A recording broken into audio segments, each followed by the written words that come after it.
tambourine. We're going to do tambourine around. Actually, let's pull that up. We're going to do some tambourine techniques. We talked a little bit in the past, holding it at a 45. Part of this holding is you also want to dampen. When we're holding, we want to have some finger on the back. If you don't, you get that resonance to the head. And tambourines, we want to dry that up. So another thing we'll also do, if we're playing a loud forte, it's going to be like a fist in the center of the head. With a nice pop and the jingle still resonating. When we're playing soft, we want to play the edge over the wood. Kind of like when we're playing snare drum, you want to get away to help. And it helps you play with them. So I want all of us, we're going to do 4 notes forte, 4 notes piano, and then we're going to shake the stage, yep. So I want all of you to shake. Okay? We're going to go to 4 forte. Okay? Make sure you're holding the tambourine at 45 first. Not flat, 45. There you go. Yeah, now some soft. Yeah. Even more to the edge. There you go. And then can you give me a shake?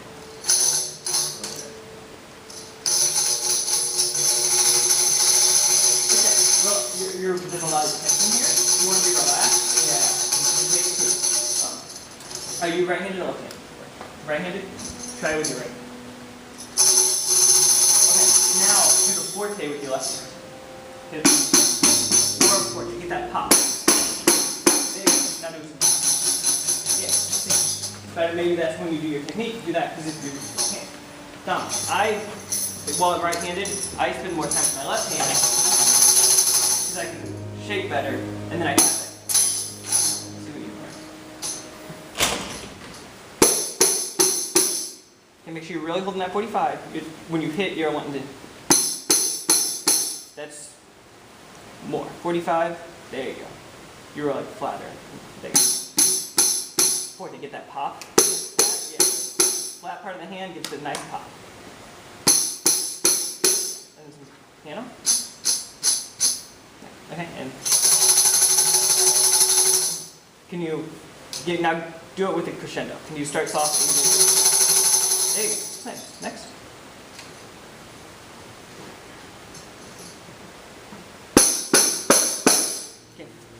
You're kind of like hanging it off with your wrist. Make sure your wrist is flat.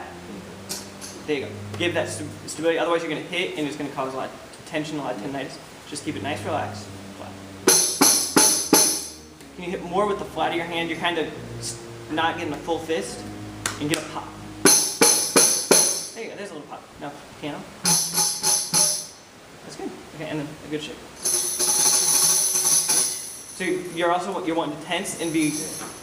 If you notice, if I can see it real quick, and just hang it, you can take just a finger and kind of get the jingles going when you go. So a shake roll,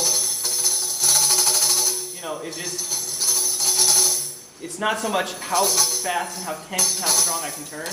It's a finesse. And you get the jingles going, and then you just shake your hand. Give it another try. Turn the tambourine the other way, because your fingers would be on the other. There you go. Yeah. Give me a good crescendo and just start it going. Yeah. Make it smooth. Keep going. As long as you can. Keep it really smooth. Yeah. How many of you have ever played traditional with snare? You two have? Yeah. So one technique that we talk about is always turning a door handle. You're finding an old door handle. And I've actually, with other high schools, kids I've taught, I told them to go to Home Depot, to March bass drum, if you've ever done that, it's a rotate. And they've gone and took video of them at Home Depot, turning a doorknob. Because it's the same technique. You do it with traditional grip, you do it with bass drum, and you do it with tambourine.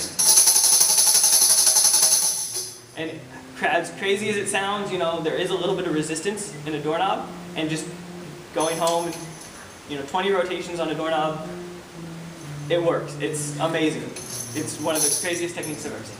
You want to try? Yeah.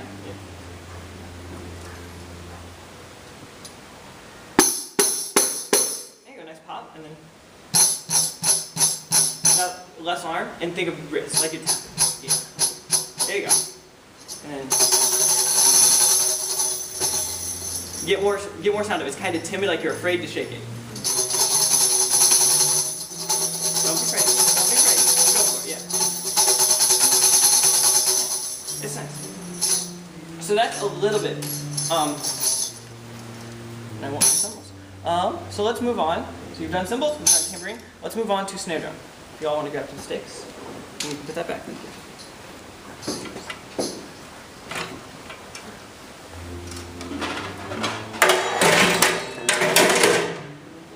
Make a noise. If you all want to, one thing we're going to do here is I want to work on dynamic and rhythmic consistency with dynamic. So whoever wants to go first. And I just want you to play some hand-to-hand 16th notes and go as loud, go from very loud, and then just stay crescendo to very soft and back up to really loud. Yeah, and do that all up, but just start loud and go soft. And the goal is to be as consistent with the 16th notes as you change the height and the zone and to get a good sound the entire time. Go ahead.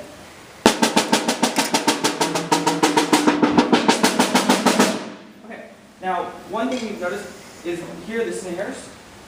And if you're going to decrescendo and you play here, are there snares here to respond? No. No. So if you want to play here real quick, just demonstrate, now play over here over the snares. Hear that sound? Now compare it to what's in the center. So yeah, you're always going to want to make sure when you're there that the snares are over you. So when you do this, you're going to follow the snares because it's always going to give you the best sound. So can you do it again?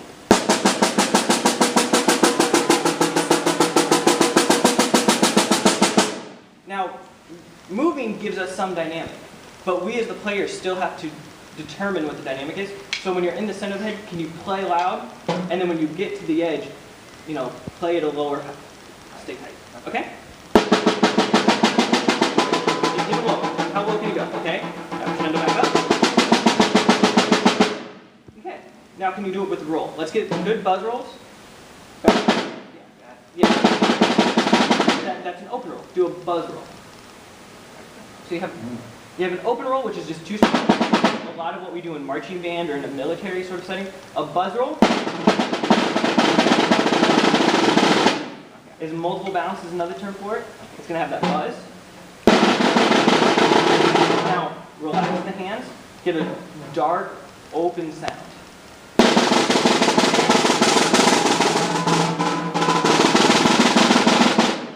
So your first one was much more. Everybody hear how there's a high pitch to that? But then when you get that darkness and the resonance of the drum. Okay, good time. Next, let's do. Okay, 16 notes. Just start loud and get that decrescendo.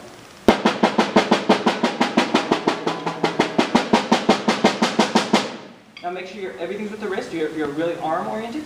So turning with that wrist. And remember when you go to the softer dynamic, lower the stick height.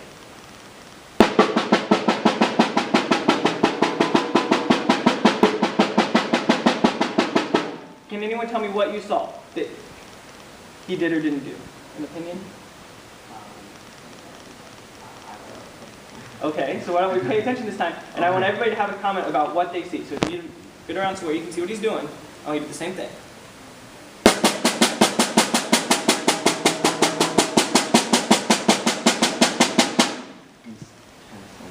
You feel he's tense? He wasn't changing his stick height as much. There wasn't a lot of stick height change? Anything else good, bad that you saw that you feel he did? He changed tempo. Doesn't he change tempo? He did change tempo. Yeah. So we're going to do this again, and I want you to really focus on getting the stick height. And another thing I noticed is you start really low at the center, but as you drift out, your hands kind of come apart, and you got to stay over that snare drum. Because here, it sounds different than there. Okay? One more time.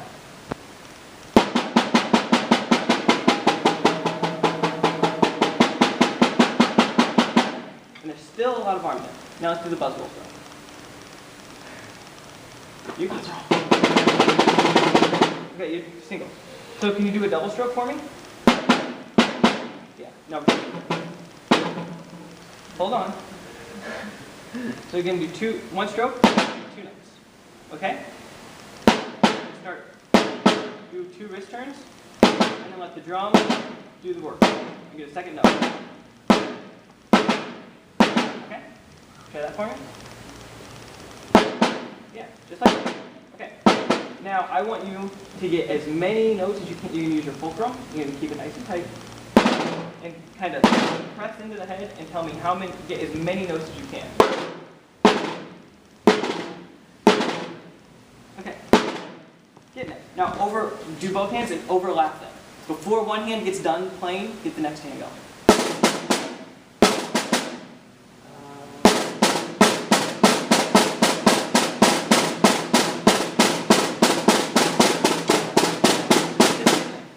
The goal for you, what you're going to want to do, is to get as many as you can. So when you practice, and see how many times you can get it to. And then when you hear that end where it gets, that's the sound you were looking for. You can use your fulcrum to produce that sound. Okay? Sound practice. Next. 16.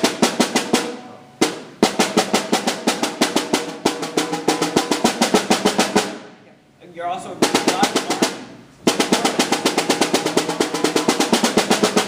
now do the buzzer. You're really open. So I want you to put more tension, or not tension, pressure in the fulcrum to keep that tight and firm. Now can you relax? You want to go really fast. You want to go really fast.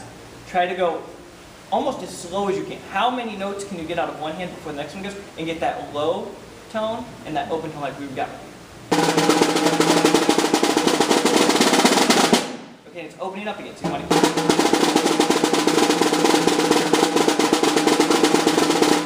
Okay, it's getting better.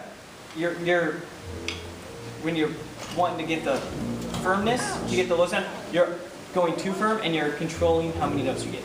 You want to still not control, but we need to go to whoever's next. Time. Do your 16th notes.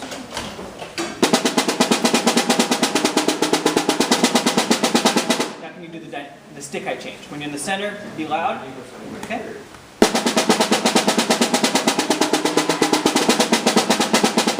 Make sure we're going over the snares. One more time. Turn your body, get over the snares, get a good sound. I like it.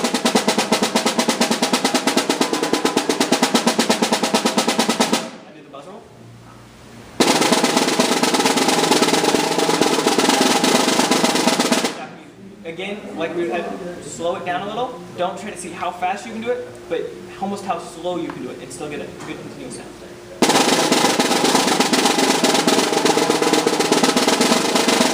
You hear how the pitch dropped for that one? Yeah, that's the goal you want to look for. It's a nice, dark, open sound. Okay.